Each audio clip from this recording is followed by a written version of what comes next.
जैसे कि आप सबको मालूम है कि पूरा दुनिया और ये हमारा झारखंड प्रदेश भी एक खतरनाक वैश्विक महामारी से गुजर रहा है। और इस वैश्विक महामारी में ना जाने कितने लोगों की जानें चली गईं, कितने बच्चे अनाथ हो गए, कितनी महिलाएं विधवा हो गई, कितनी संस्थानें बंद हो गईं, तरह तरह की घटनाएं घटी। आज भी ये वैश्विक महामारी चारों तरफ मंडरा रहा है।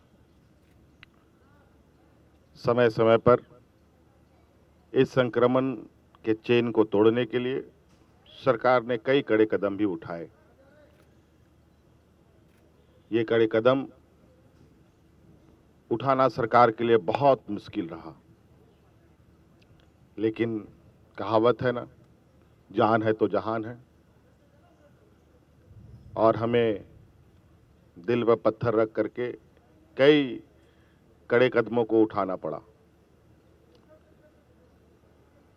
और कभी दुकानों को बंद करना पड़ा, कभी राज्य से बाहर आने जाने वाले लोगों पर कड़ाई करनी पड़ी, कभी स्कूलें बंद होने लगी, ना जाने क्या क्या।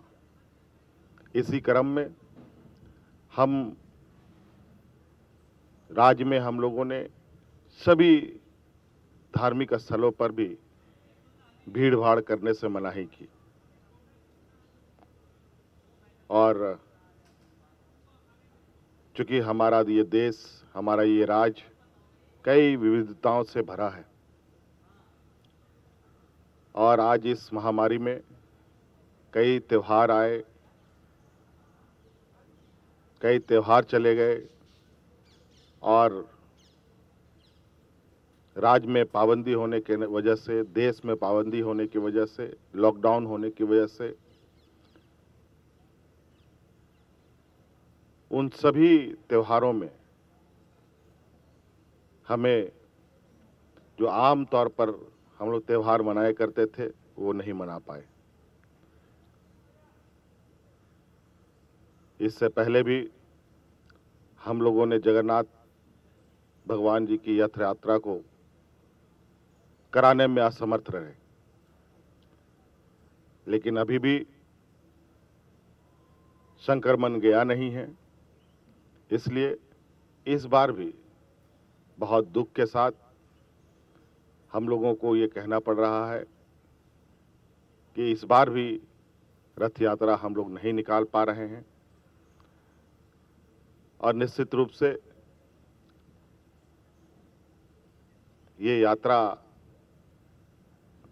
नहीं होना हमें भी